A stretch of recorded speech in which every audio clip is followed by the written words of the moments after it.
Dicho eso, voy a empezar a grabar y les voy a compartir mi pantalla. El campus. Hoy día más que nada va a ser una clase de conversatorio y voy a mostrarles un par de cositas. Así que vamos a partir con una pregunta para ponernos en situación y para sacar un ejemplo apropiado.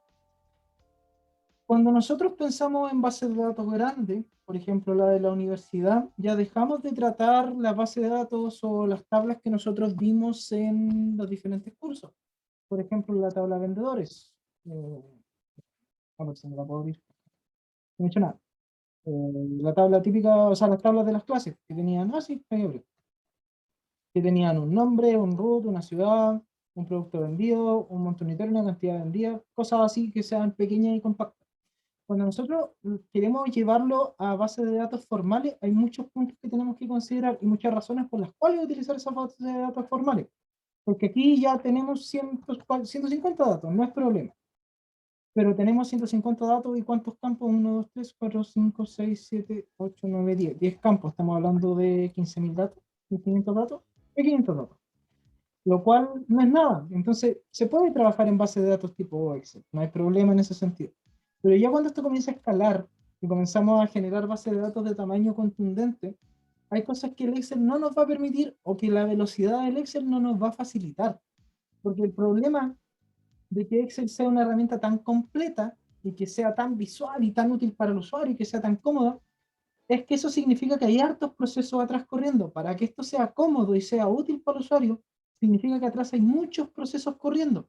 Entonces, mientras más grande la tabla que se trabaje en Excel o las hojas que se trabajen en Excel, más requerimientos va a necesitar un equipo para correr esa tabla. Y conforme esto va aumentando, va escalando hasta niveles absurdos, donde los computadores pueden estar minutos procesando una simple instrucción de Excel. Entonces ya ahí se empieza a dificultar el trabajar con este tipo de herramientas, y es donde nosotros comenzamos a mirar otro tipo de herramientas.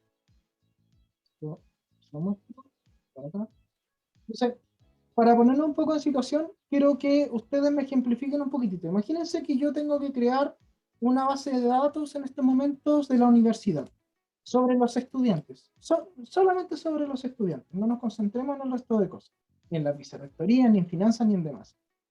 ¿Qué campos tendríamos que considerar dentro de una base de datos pensada en un estudiante?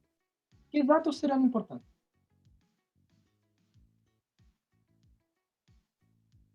Nombre, matrícula, Ya, nombre, matrícula, ¿qué más? carrera, Carrera, ya. Aquí entra la primera pregunta. ¿Cuántas carreras puede tener un estudiante? una.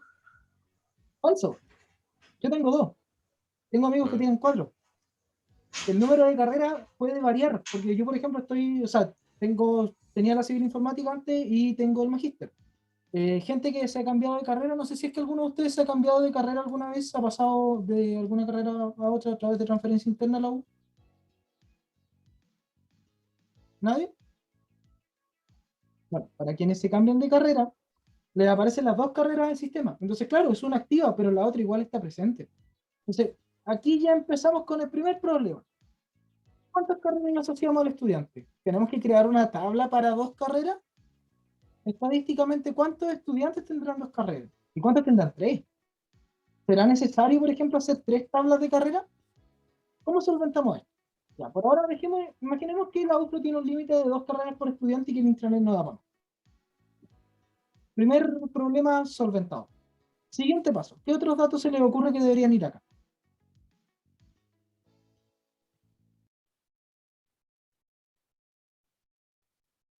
Echen a volar la imaginación, lo que se les venga a la mente que pueda tener de datos un estudiante. ¿Cómo, profe? ¿Para repetir? ¿Qué otros datos puede tener un estudiante? Lo que se les ocurra, lo que se les venga a la mente. Año de ingreso, Ya. ¿Qué más? Bueno, le voy a añadir otro yo. El año de egreso. ¿Promedio? ¿Cómo? ¿Del PGA? El PGA. Ya. ¿Qué más? Bueno, aquí entra otra pregunta. Si tenemos dos carreras, por ejemplo, como fue mi caso hasta el año pasado, ¿cómo medimos el PGA? Tenemos que tener dos PGA diferentes. Esto se mide por tablas diferentes, entonces tendríamos que tener PGA 2. PGA de la carrera 1 y PGA de la carrera 2, porque existe, está presente, está almacenado en la base de datos. Entonces ya, solventado ese tema. ¿Qué otro dato tiene un estudiante? Yo le voy a añadir, no sé, pues apellido, root, porque los estudiantes tienen root. ¿Qué otros datos pueden tener? Los cursos los cursos en los que está inscrito. ¿Cómo lo hacemos aquí? Habría que hacer una lista acá adentro, poner un límite de cursos en los que se puede inscribir, porque sí, el límite por normativa, por ejemplo, son 23 horas extracurriculares, o sea, 23 horas curriculares de aula. Entonces, ¿cómo distribuimos eso en campos? Entonces, una tabla ya se nos empieza a hacer corta. Ya empezamos a cojear un poquitito en cómo podemos empezar a juntar la información, porque, y de hecho, si vamos metiendo más campos y más campos, vamos a ir añadiendo más cosas que necesitan más detalle, porque por ejemplo, este curso inscrito, si yo acá, por ejemplo, ya imaginemos que, no sé, que el estudiante tiene un curso, el caso ideal, curso inscrito. Ese curso tiene un docente asociado, ¿cierto? Pero, ¿y si tenemos dos cursos, cuántos docentes tenemos? ¿Y qué va a pasar en los cursos que tienen más de un docente? Hay cursos que tienen hasta 4 docentes inscritos que trabajan de forma modular, inclusive 5. Entonces, si se dan cuenta, esto se empieza a complejizar, a complejizar, a complejizar. Y ya no es tan simple como simplemente añadir tablas y relacionarlas. Porque, por ejemplo, otro caso puede ser la región y el país y la ciudad. Por ejemplo, voy a ponerme a mí, Felipe, no sé. El resto de los datos no los voy a añadir, pero por ejemplo, pongamos la situación que es la región de Araucanía, país Chile, ciudad Temuco, ambos. Entonces, esta información está correcta, ¿cierto? Ya los dos son de la Araucanía, los dos son de Chile y los dos son de Temuco. La pregunta es, ¿qué pasa si yo tengo 4.000 estudiantes que son de la región de la Araucanía, que son de Chile y que son de Temuco? Pongámoslo. ¿Cuántos datos estamos repitiendo? 4.000 por 12, 12.000 datos iguales.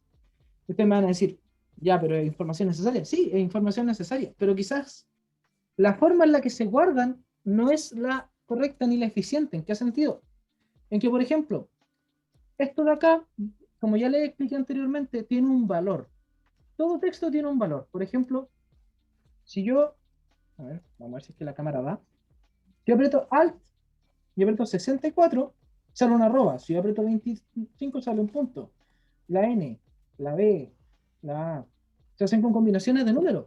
Y esto va por el código ASCII, que probablemente yo se lo mostré, pero igual, para hacer una pequeña memoria. Cada letra tiene un valor, lo que significa que estos no son nada más que conjuntos de números especificados y separados de formas específicas para poder mostrar las letras. Entonces realmente aquí estamos guardando mucha más información de la que parece. En cambio, si por ejemplo nosotros, esto aquí sí se puede hacer, tener una lista de región, o sea, por ejemplo, de ciudad, código ciudad, de ciudad, y una descripción. No, descripción no es necesaria.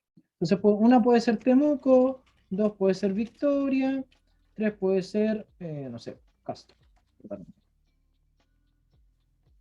Y ahora simplemente en la ciudad nosotros ponemos uno donde corresponda, dos donde corresponda, y cuando nosotros necesitemos extraer esta información, simplemente haremos un buscar B, un buscar H según corresponda, ¿cierto?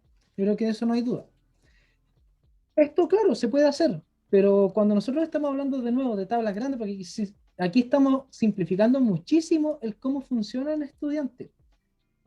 El buscar B ya deja de ser tan eficiente porque el método de búsqueda, y aquí me voy a ir un poquito a la informática, el método que realiza para buscar es o de arriba hacia abajo o de abajo hacia arriba. Y cuando tenemos, por ejemplo, 1.500 ciudades y está buscando a 4.000 estudiantes, ¿cuántas combinaciones se está haciendo para realizar todas las búsquedas para llegar al mismo valor? Entonces, esto, como les digo, está pensado para ser amigable con el usuario, pero no está pensado para ser eficiente. ¿Me cayó el internet? No. No se me ha caído, ¿cierto? Estoy aquí, hola, ¿escuchan? Sí, sí, se lo escucha. Ah, ¿vieron lo mismo que yo de que se había desconectado, ¿cierto? ¿No estoy loco? Sí. Ya no estoy loco. Entonces, las bases de datos de este tipo, de herramientas tipo Excel, están súper pensadas para el uso visual, para que nosotros extraigamos cierta información desde bases de datos ya más formales, más tradicionales, la traigamos hacia herramientas como Excel y así podamos visualizar diferentes cosas y así facilitarnos cierto tipo de cálculo y de búsqueda. Pero esto en empresas medianamente grandes, ni siquiera grandes, porque la UFRO es una empresa, o sea, una organización mediana, no da, por una organización grande, por ejemplo, no sé, estuve haciendo apoyo en un curso de base de datos para el magíster en mi departamento y había un tipo que trabajaba para Sokimich y me hablaba de que solo en transacciones tienen una base de datos que genera millones de registros diarios. Millones de registros diarios. Procesan esa cantidad a través de un Excel. El PC se les muere, pero así. De hecho, el Excel deja de correr antes de poder entregar siquiera una respuesta. Entonces, ahí es donde empiezan a aparecer otro tipo de herramientas, que son herramientas que ya están estandarizadas hace tiempo. Las herramientas de base de datos son bastante antiguas y funcionan a través de lenguaje SQL. ¿Qué es el SQL? El SQL es un lenguaje de programación que, como dice su nombre, es un lenguaje de query de sentencias, básicamente de ejecución de búsquedas, que nos permite a nosotros generar bases de datos, generar sistemas de bases de datos de pequeña, mediana y gran escala, para nosotros manejar información a través de modelos relacionales.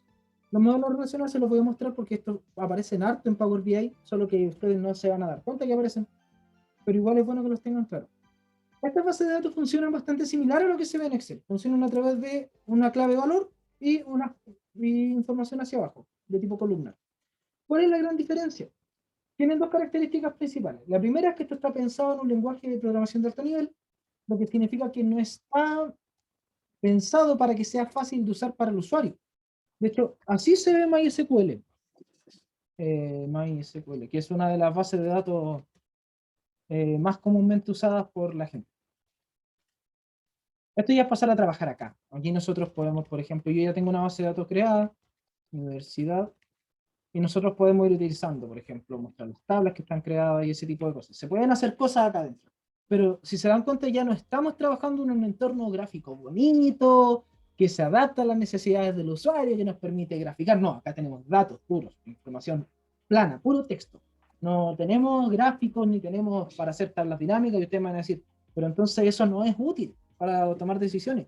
Y claro, por sí solo no es útil para tomar decisiones. En una tabla que no tiene que estar. No, sí. No es útil para tomar decisiones solo.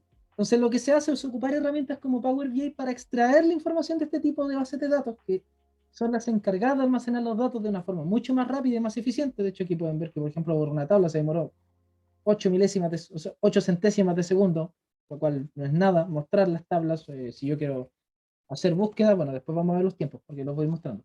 Pero estas bases de datos no están pensadas para ser visuales, están pensadas para ser rápidas, para ser eficientes en el uso del almacenamiento de la información. Entonces, este tipo de herramienta, se dan cuenta, difiere bastante de esto. Entonces tiende a ser chocante de primera. Pero también hay herramientas que visualizan este tipo de cosas. Por ejemplo, aquí tenemos nuestro querido MySQL Workbench. ¿Qué es lo que hace esto? Visualizar de forma más bonita lo que nosotros tenemos, pero va a ser exactamente lo mismo, porque todo esto se trabaja de la misma forma a través de un lenguaje de programación. Para los que vieron la clase anterior, estuvieron viendo que Héctor en una parte empezó a hablar de lenguaje de programación asociado al tema de crear funciones y crear macros. Esos lenguajes de programación, aún ellos están pensados para usuarios de alto nivel. Es decir, ustedes pueden pescar un tutorial de Visual Basic, creo que es el lenguaje que trabaja Excel, y lo van a entender sin ningún problema. Y probablemente este también, pero les va a requerir un poquitito más de cabeceo porque hay cosas que los informáticos tienden a tener más incorporadas que los comerciales y la gente de CPA en este tipo de cosas. Y al contrario también, no quiero que esto se malentienda como mirar en menos ni nada, porque en el caso contrario, ustedes pueden ver claramente que de mi parte también hay varias falencias en varias herramientas y otro tipo de técnica en lo que respecta a la calidad de ellas con respecto a ustedes. O sea, no es mirar en menos, simplemente que cada disciplina tiene su especialidad y sus componentes diferentes que le añaden valor. Eso es súper importante. Entonces, nosotros podemos empezar a relacionar información a través de estas diferentes bases de datos. ¿Y cómo vamos a relacionar información a través de las diferentes bases de datos? Bueno, cada tabla, de hecho, vamos a hacer ¿Cómo se llama la tabla? Estudio. Aquí vamos a seleccionar todos los datos de una tabla para poder echar una visualización. Aquí nosotros tenemos una tabla típica. Las tablas, la mayoría de las veces, tienen varios tipos de datos, pero principalmente tienden a tener un ID y después el resto de los datos, porque la ID nos permite a nosotros asociar información. Esta ID tiende a ser única y se le conoce como clave primaria, y esto lo vamos a encontrar mucho en la base de datos después. Y por ejemplo, cuando nosotros hablábamos en algunos casos cuando encontrábamos IDs duplicadas dentro de las tablas y decíamos que no se podían hacer los análisis 100% precisos dentro de las mismas, es precisamente por eso. Esta información es necesario que sea única para que no se cruce con otra. No pueden haber dos estudiantes con la misma ID y es por eso que se ocupa, por ejemplo, la matrícula en vez del root para buscar información sobre un estudiante. Porque como les comentaba, hay estudiantes que pueden tener diferentes carreras. Entonces, en mi caso yo tenía una matrícula 2015 y otra 2019, tenía dos. Y así se evitan confusiones y mezcla de datos entre que los ramos, que los cursos, que los profes, que los PGA, porque son cosas que no se tienen que mezclar. Sí, eso ocurre. De hecho, podemos pedirle que nos describa. Right. Y podemos ver que acá nos dice.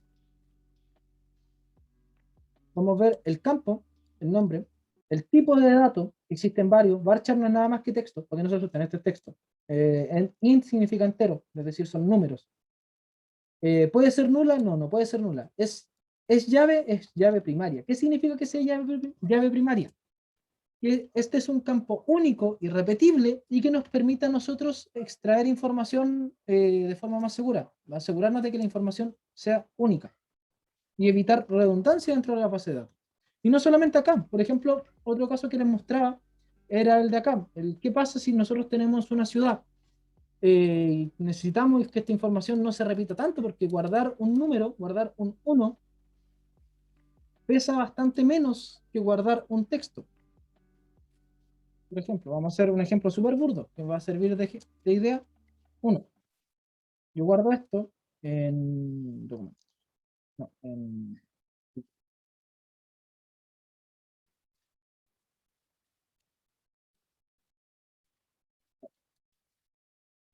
yo puedo guardar esto y ahora lo vamos a ir a mirar. Propiedades. ¿Cuánto pesa? Un byte. ¿Por qué? Porque es un número. No pesa nada. Pesa un byte que no es absolutamente nada. Pero si yo empiezo a escribir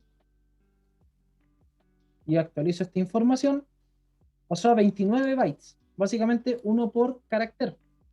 Y aún así, esto es un ejemplo burdo porque las bases de datos no lo guardan así. Cada número pesa un bit, que es un octavo de un byte. Es decir, cada uno de estos son 8 números.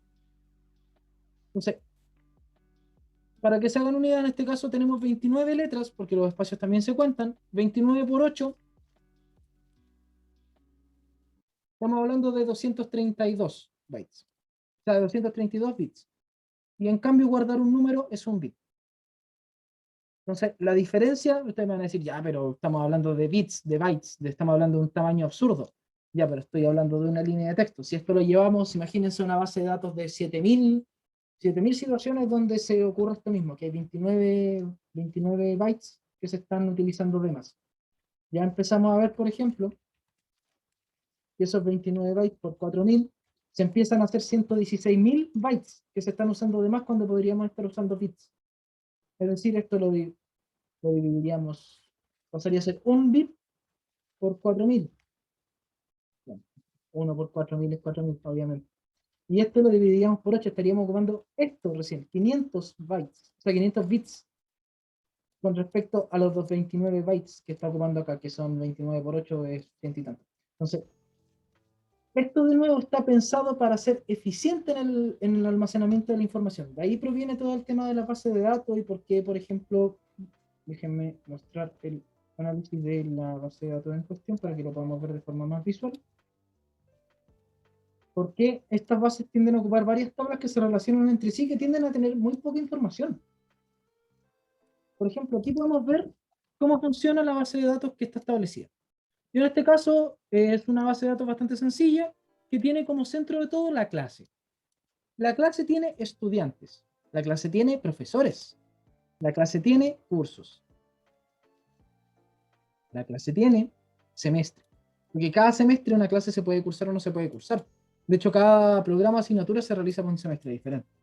Entonces, esto se va relacionando con tablas diferentes con el fin de optimizar la información, porque ustedes me podrían decir perfectamente, el profesor puede ir dentro de la clase, es decir, ya la asignatura la dicta un profe. Perfecto. Pero ¿qué vamos a hacer con ese profesor? ¿Cuántas asignaturas dicta? Si dicta 10 asignaturas, ¿cuánta información estamos repitiendo?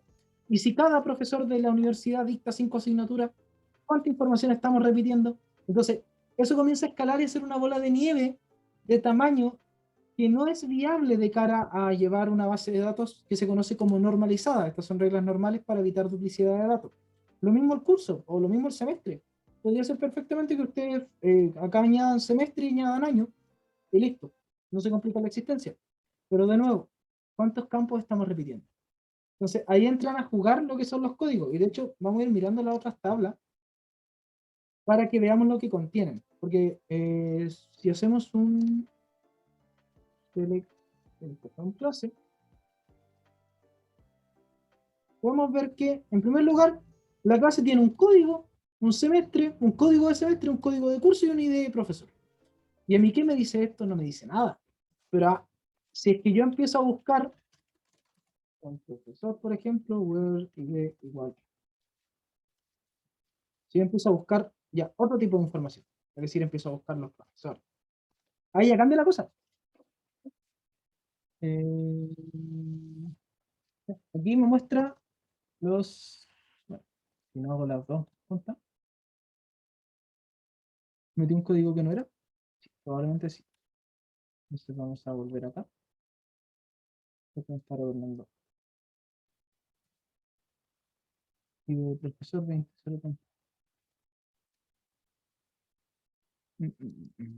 Profesor. Vamos a ver que en este caso la idea de profesor es 20. Ah, ya sé cuál fue el problema. Ahí. Igual.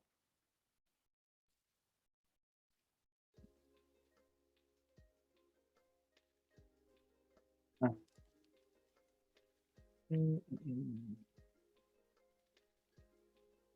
Igual si escribo las cosas bien, sería más conveniente, ¿cierto?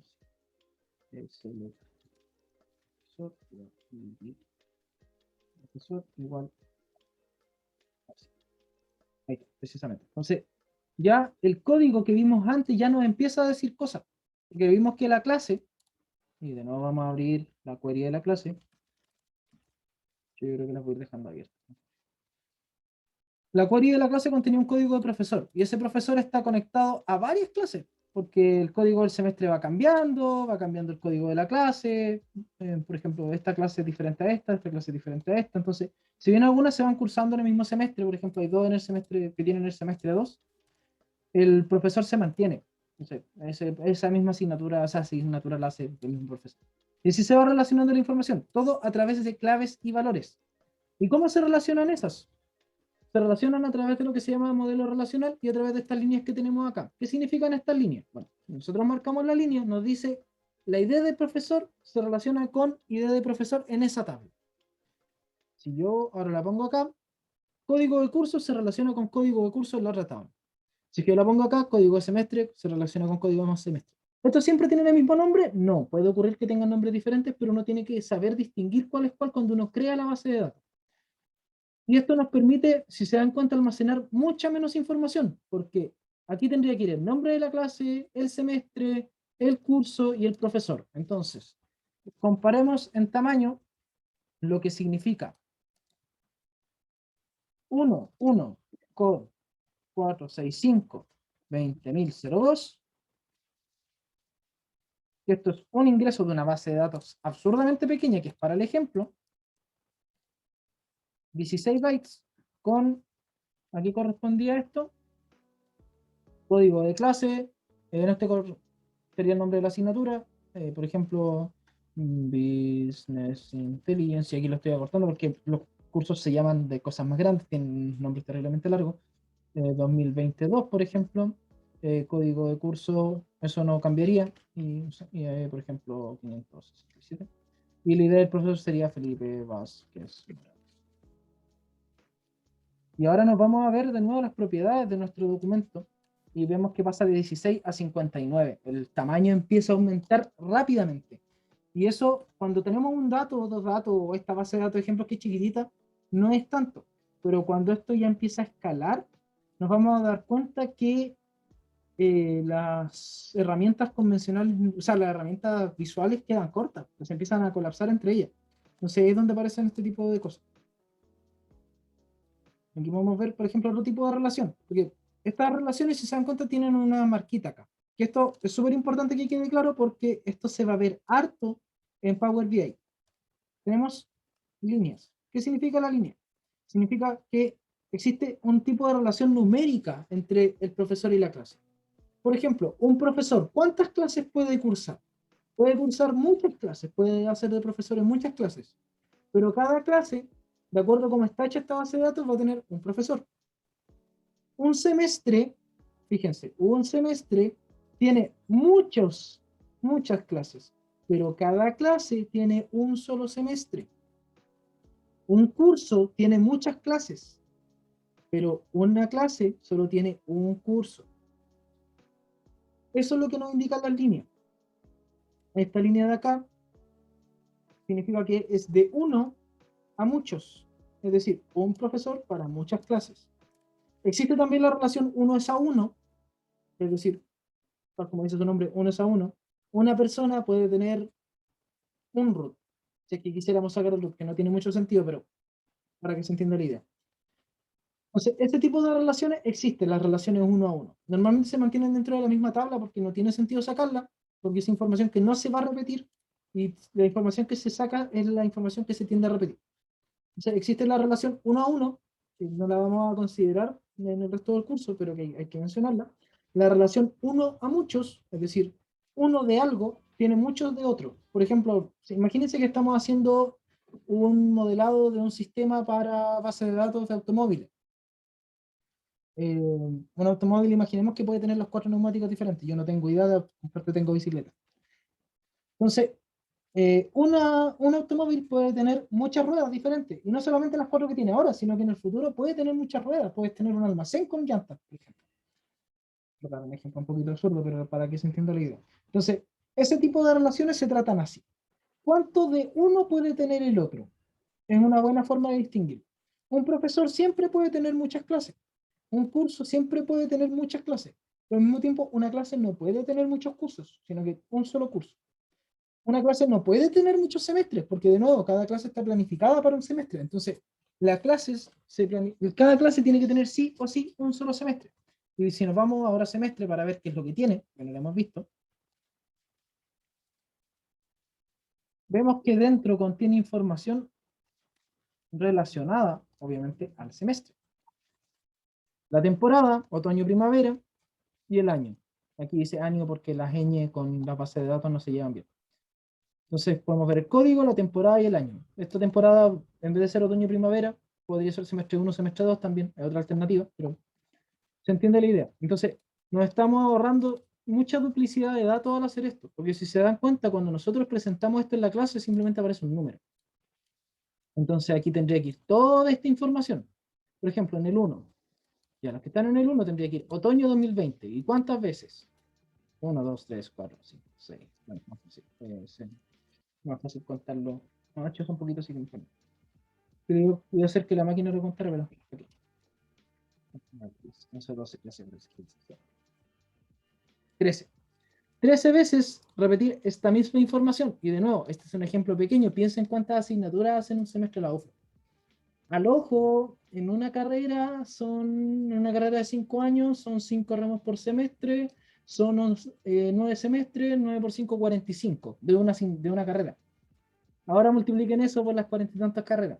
Y consideren que hay carreras que tienen más de 5 asignaturas por semestre. Y consideren los electivos. Y consideren un sinfín de cosas. Entonces, es mucha información que se ahorra al utilizar este tipo de diagramado. Pero aparte de las relaciones 1 a 1 y 1 a muchos, que es la que estamos viendo acá, existen las relaciones muchos a muchos. Un estudiante puede tener muchas clases. Y una clase puede tener muchos estudiantes.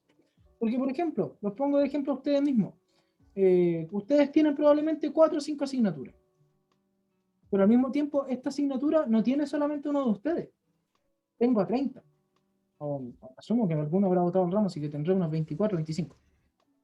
Pero la cosa es que tengo una relación que ambas partes pueden tener mucho del otro. ¿Y cómo lo hacemos ahí? Bueno, se generan estas tablas intermedias. Esta tabla intermedia se tiende a generar en estas situaciones y Power BI lo tiende a hacer por defecto, pero cuando no, nosotros vamos a tener que crearla. Cuando lleguemos a Power BI les voy a mostrar cómo, pero la idea es que entiendan la lógica que está detrás. ¿Y por qué se crea esta tabla? Porque esta tabla lo único que hace es relacionar un código con un estudiante. Lo vamos a ver. Por ejemplo, se le clase, se le estudiante y se le asterisco from clase estudiante, clase estudiante clase. Entonces ahora nosotros modificamos esto y vamos a ver. Bien.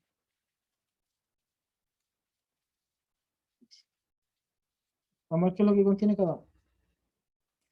La clase contiene su código, su semestre, su curso y su profesor. No contiene información de los estudiantes. Porque si yo me pongo a meter información de los estudiantes dentro de esta tabla, no termino nunca. Imagínense toda la información que tienen ustedes y son 30.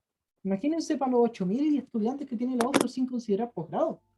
Entonces, esto ya comienza a dispararse en tamaño en información. ¿Escucho algo? ¿Alguien tiene alguna consulta? ¿No? Entonces, aquí nosotros netamente vemos código y nos vemos información de cómo se relaciona el estudiante con la clase. Y si nosotros nos vamos a estudiante, vemos su ID, su nombre, su fecha de nacimiento y su año de ingreso. Una base de datos bien cortita que podría tener más valores, pero que no los tiene. Pero está la posibilidad. Entonces, ¿cómo se relacionan estas dos? A través de la tabla que tenemos acá. Un estudiante, aquí por ejemplo vamos a ver más fácil. Un estudiante tiene muchas clases. ¿Se dan cuenta? Tiene 1, 2, 3, 4, 5, 6. Entonces, acá podemos ver y desde acá podemos extraer la información para poder saber qué estudiante tiene qué clase sin la necesidad de abaratar las otras tablas con información innecesaria. Porque aquí no me calza esa información, ni acá tampoco. Porque en el momento en que nosotros hacemos una relación unos a muchos, estamos diciendo que solo una vez se va a poder acceder de un lado hacia el otro. Uno va a poder acceder al otro muchas veces, pero el otro al uno va a poder solo uno. Entonces aparecen este tipo de tablas para almacenar la información. Y de nuevo, las vamos a ver hasta en Power BI probablemente. Entonces, estas tablas lo único que tienen es el código de cada uno y así podemos saber que el estudiante 1001, que en este caso si nosotros vamos a ver la información de forma manual, vemos que es Felipe Rojas, no, perdón, el 1001 es Alejandra Mora. Alejandra Mora tiene el ramo 3, 5, 6 y 10, por ejemplo. El ramo 3 es código de curso, código, bueno, aquí aparece el curso del profesor, o sea, no tiene nombre, está con código solamente. Está con código 465, era 3, 5, 6 y 10. Está con el 644, está con el 644 en otro semestre, significa que repitió la asignatura, y está con el LL253. Tiene 4 asignaturas inscritas y podemos ver qué asignaturas son y así relacionarlas con el docente en cuestión. Relacionar aquí, por ejemplo, vimos que una misma persona puede tener la misma asignatura 2 veces, pero lo que cambia es el código de semestre, entonces no es la misma asignatura per se, no es la misma clase. Entonces así podemos empezar a relacionar información. Y ustedes probablemente tienen que estar pensando, ya, pero ¿qué? ¿Fome revisar la información así? Estar mirando tablas de un lado hacia el otro, sin la comodidad de poder realizar una búsqueda más rápida que nos entregue una información más precisa. Bueno, ese problema obviamente está solucionado y tiene un lenguaje de programación que les voy a mostrar cómo funciona. Aquí podemos ver algunas cosas. Select asterisco, que tiende a significar todo, selecciona todo de clase, selecciona todo de estudiante, selecciona todo de estudiante y clase. Pero estos se pueden relacionar entre sí. Por ejemplo, la siguiente instrucción que tengo acá, que ya se comienzan a volver un poquito más contundente, busca los cursos que se imparten este año. ¿Cómo lo busca? Busca el código del curso y busca a través, cruzando la información que vimos antes. No voy a entrar mucho en detalle, pero me interesa que vean los resultados. Tienen, sí, students, ¿no? List. Justo este no funciona. Sí, pero este sí. Esto, por ejemplo, estudiantes que han tomado el curso de métodos numéricos, que corresponde, es una de las tantas tablas que están. Entonces aquí podemos ver la lista de estudiantes en base a, a un criterio de búsqueda lógico, que de nuevo, aquí no vamos a entrar, que no los quiero marear, pero esto existe y se utiliza bastante. Por ejemplo, los profesores que ha tenido Alejandro Mellado el primer semestre del 2020, por dar otro ejemplo. Sí, las queries tienden a ser bastante largas y por eso tiende a haber un encargado de bases de datos. Y podemos asociar que estos son los 4 profesores que ha tenido Alejandro Mellado. Los profesores y cursos que ha dado Alejandro Mellado. Aquí ya podemos ver otro tipo de información. Borramos primero. Y aquí ya podemos empezar a cruzar información que no está conectada. Ya vimos que el nombre del profesor y el curso están en base de datos totalmente diferentes. Curso está acá y profesor está acá. ¿Y cómo se relacionaron? Porque pueden llegar. Esto se puede conectar a través de esto y esto a través de esto para poder conectar información entre sí. Y eso es lo que está haciendo. Selecciona al profesor y el curso de unir al profesor, al curso y la clase. Conecta las 3 tablas y así puede obtener información y cruzar datos para poder nosotros extraer los resúmenes que vayamos necesitando. Y esta información, aparte, la podemos traspasar a otros tipos de fuentes de datos, que va a ser lo que vamos a ir viendo la otra semana con Power BI. Pero que se entienda que estas relaciones, por mucho que acá se vean abstractas y se diga, ya, pero ver las tablas no me dice nada, o tengo que ver las tablas a mano, esto se puede ver, hay herramientas que están pensadas para poder realizar la búsqueda de información. Aquí tengo otras queries dando vueltas, donde podemos ver otro tipo de cruce de información. Aquí podemos ver los nombres de los cursos a los que corresponden las clases del estudiante Alejandro Mora, o sea, Alejandro Mora. Está dando inglés principiante, italiano inicial, comunicación humana, texto y discurso y estadística social. Esos son sus cursos. Y si se dan cuenta, la obtención de información es así. No hay muchos campos tampoco. Bueno, tampoco. No que hayan tampoco. De hecho, vamos a ver cuánto hay en total.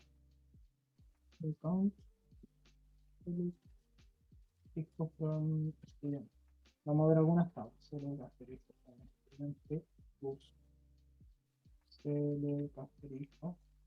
Curso.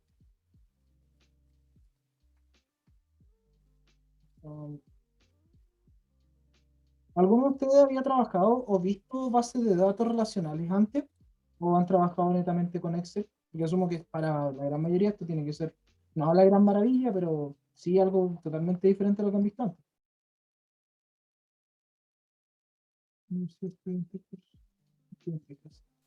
¿Ninguno ha visto algo similar a esto antes? Yo he visto, acá Jennifer González, he visto algunas pocas cosas, no tan nivel, pero sí he tenido que trabajar con otro igual, con Python, Stata y R. Ya con otro tipo de sistemas llamados estadísticos. Sí, por eso. Ya, El y- SQL lo he visto poco para el tema relacional, pero es interesante.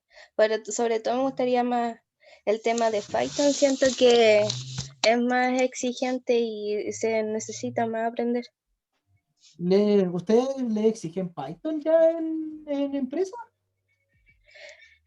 Para si uno se quiere relacionar sobre todo para el área económica, sí. Curioso, no me lo imaginaba, la verdad. Para quienes no lo ubiquen, Python es un lenguaje de programación de relativamente alto nivel, pero que es muy bueno precisamente para procesamiento matemático. Entonces, para cálculo y estadística es súper eficiente y es súper rápido. Y bueno, Python puede ocupar también documentos tipo Excel, pero obviamente lo óptimo es trabajar con este tipo de bases de datos para sacar la información, porque están pensadas para trabajar con lenguajes de programación a niveles de abstracción más bajos.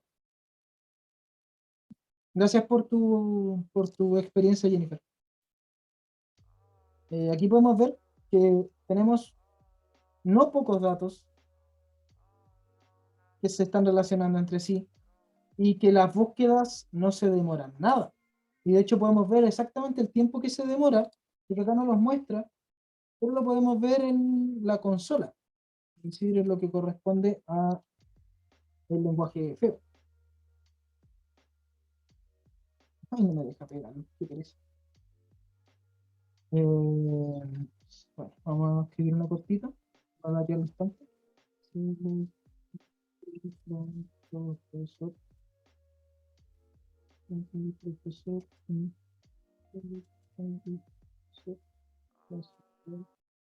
profesor, ojalá no me pida las mayúsculas, porque si no me tienes que escribirlo.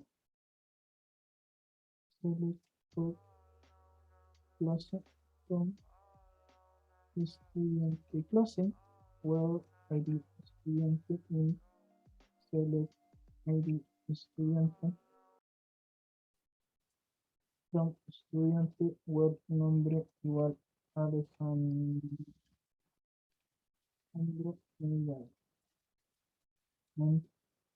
Dice que era más corta la línea. Y profesor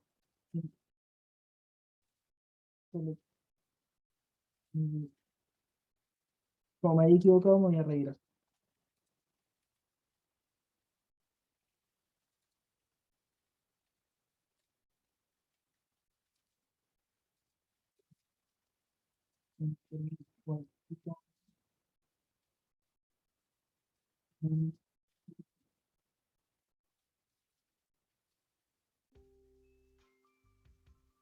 Efectivamente, no me tomarás.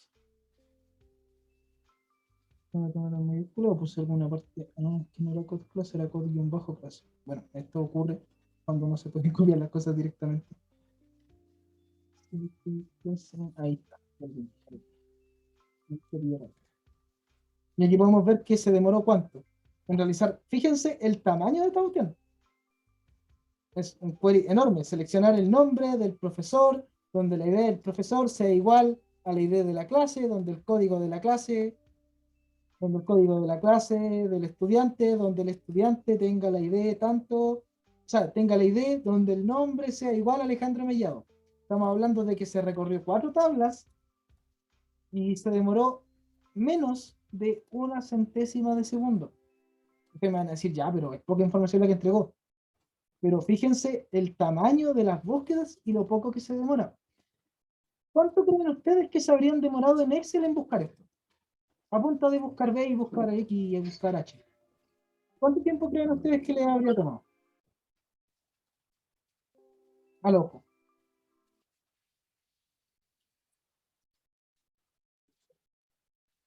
¿5 minutos? Siendo amable. Pongámosle ya, para un experto, 2 o 3 minutos, si es que. Entonces, comparen eso con la centésima de segundo, que es la búsqueda acá. De hecho, ni siquiera la centésima. Y si añado más campos y añado más variables acá, este tiempo no va a escalar a más de una centésima de segundo. Es absurda la diferencia de las bases de datos relacionales con respecto a las bases de datos columnares que corresponden a Excel y ese tipo de herramientas. Excel es una base de datos columnar, que es bastante similar a esto, también trabaja con columnas, pero de nuevo, esto la ventaja que tiene es que tiene claves primarias que permiten identificar cada componente y claves foráneas que se conocen, que son estas de acá, que permiten a través del modelo relacional o modelo entidad-relación comunicar una tabla con otra y asegurar la información de forma más rápida. Aparte hay algo que se puede ocupar acá, que en este caso no estoy ocupando, que son índices, es decir, dejar índices definidos para búsquedas, para agilizar aún más las búsquedas, lo cual, viendo el tiempo, lo vemos bastante innecesario, pero bien, de nuevo, llevando a las empresas grandes, esto ya pasa a ser un poquito más importante. Para que vean que esto no solamente se queda en ejemplos de este porte, quiero mostrar un par de casos que pillé en Google de, dame un segundito, pillé algunas bases de datos que eran bien contundentes como para hacerse una idea de qué porte uno se puede encontrar estas cosas. Obviamente de primero esto no lo van a entender, pero indirectamente lo van a estar trabajando con Power BI. Bueno, aquí pueden ver nuestro... ¿qué pantalla estoy compartiendo? Porque apreté y no sé cuál estoy compartiendo. ¿El campus o la otra? Google. Ya, gracias. Bueno, aquí en Google podemos ver algunos ejemplos, porque la mayoría, por ejemplo, yo no les puedo mostrar la base de datos de la universidad por darle un ejemplo, porque la base de datos es privada y el acceso a ella es complejo. De hecho, ningún estudiante ha tenido acceso a la base de datos para ningún tipo de trabajo de informática. Entonces, no les puedo mostrar ese tipo de base de datos y por ende hay que empezar a buscar ejemplos. Aquí tenemos otro ejemplo, una base relacional que ya tiene un tamaño un poquitito más grande de la que nosotros vimos antes, pero podemos encontrar monstruos de tamaño bastante más grande. Y imagínense, de nuevo, aquí tenemos una base de datos un poquito más real, con más campos y más relaciones entre ellas. Pero de nuevo, imagínense esto llevado a una empresa o dentro de la propia UFRO que sigue siendo pequeña. Recuerden que aquí yo lo único que hice fue considerar clase, semestre, profesor, curso y estudiante. 5 campos que no son nada. Y aparte el estudiante con muy pocos datos. Piensen que aquí podría empezar a añadir y añadir y añadir cosas. Lo que estábamos viendo recién en el Excel, que quedó acá al lado. Que salieron a la rápida nombre, matrícula, carrera, año de ingreso, año de egreso, PGA, apellido, root, curso inscrito, docente, región, país, ciudad. Entonces, es mucha la información que se puede adjuntar acá y que no estamos considerando porque este es un ejemplo meramente académico, que fue entregado a mí por una ayudante de otra asignatura, Michelle Naur, la cual agradezco públicamente, obviamente, porque me ahorró pega. Pero estos son ejemplos pequeños para lo que nosotros podemos encontrarnos en la actualidad. Esto, imagínenselo con millones de ingresos o con miles de ingresos. Esto ya no es factible para herramientas como Excel. Y por eso es importante que nosotros empecemos a hablar de equipos multidisciplinarios, que estemos empezando a trabajar en equipo. Lo que comentaba Jennifer, que le tocó trabajar con Python, probablemente te tocó trabajar con alguien que cachaba más del tema, con algún informático, o ustedes a pelo nomás.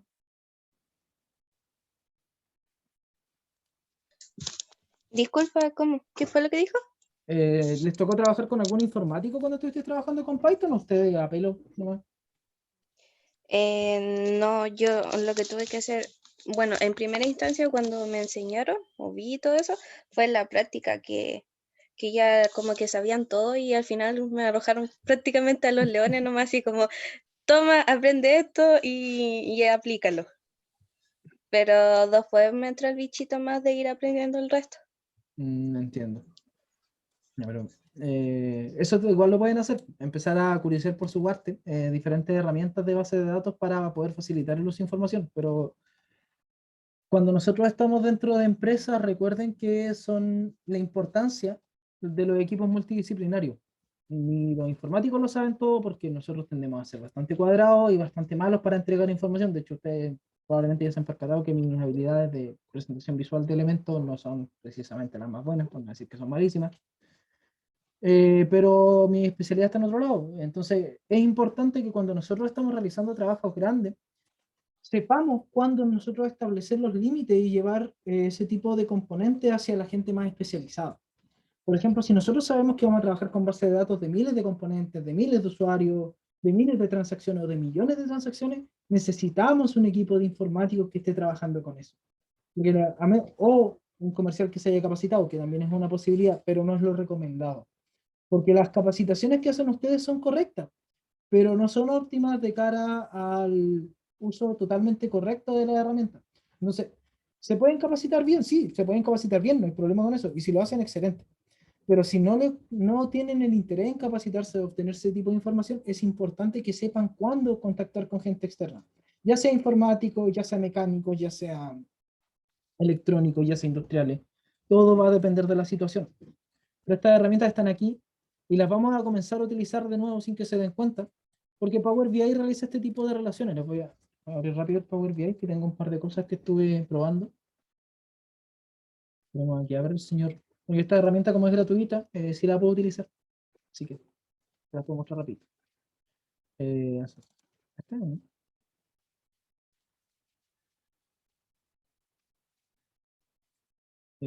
Eso no es, eso no es. ¿No es? Sí, sí, ya. Les voy a compartir pantalla rápidamente. Esto fue sacado de un archivo de texto plano que se conoce como formato CSV o CSV. no me acuerdo qué significa la sigla, así que directamente la vamos a buscar. CSV. Comma separate values. Son valores separados por coma. Son documentos grandes que pueden ser abiertos en Excel o en bloc de notas que contienen información separadas por coma. Nada más que eso.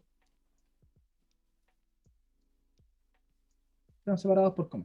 Entonces, desde un archivo que vamos a ver la otra semana de CSV que tiene varias hojas que separan por coma, Power BI lo que hace es esto, es separarlo y generar las relaciones.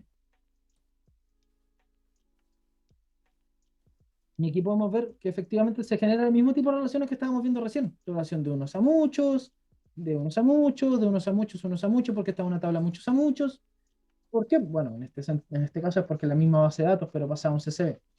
Entonces, esto de acá, Power BI lo genera solo, este tipo de relaciones. Pero cuando, cuando los campos no tienen el mismo nombre, que suele ocurrir, no sabe hacer la relación. Porque esto lo que hace es revisar los datos, comprobar en qué lado se repiten más o en qué lado se repiten, porque puede que en algún lado no aparezcan, y realizar el enlace, es decir, ya, esto es uno a muchos, así que podemos sacarlo así. Pero esto no siempre va a ocurrir, entonces es bueno que ustedes entiendan cómo hacer estas relaciones y cuándo ustedes cambiarlas, porque ustedes pueden hacer clic derecho, propiedades y cambiar el tipo de relación. Pueden cambiar las tablas que se relacionan, la cardinalidad que se conoce, que es lo que vimos, varios a uno, uno a uno, uno a varios o varios a varios, que es lo que estábamos viendo recién, y las direcciones de filtro cruzado. Entonces, es bueno que sepan lo que está detrás en caso de que las bases de datos no se le ordenen solas, por ejemplo. Entonces, esto, como les digo, Power BI lo va a hacer solo, al menos en primera instancia, pero conforme esto vayan viendo bases de datos menos estructuradas, con más fallos, con nombres menos concordantes, van a necesitar saberlo para poder aplicarlo. Entonces, de ahí que me interesaba hacer esta pequeña introducción de que vieran cómo el SQL relaciona y cómo guarda la información y por qué guarda la información así, para que después simplemente puedan aplicar sin la necesidad de estarse calentando la cabeza y confundiéndose por cosas que van a ser relativamente sencillas dentro de la herramienta. Porque esto Power BI es bastante amigable para el usuario, ¿no? De hecho, me llegó a sorprender de lo amigable que era para los usuarios informáticos el extraer información de base de datos y pasarla. Muy eficiente. Así que, bien en ese sentido. Pero eso respecto a lo que es el pequeño adelanto. Power BI va a trabajar con lo que nosotros vimos hoy día, solo que lo va a trabajar a un nivel donde ustedes no van a tener que complicarse la existencia. Ustedes simplemente van a tener que aplicar más que entender. Por eso el objetivo hoy día era que entendieran y no aplicar, para poder compensar.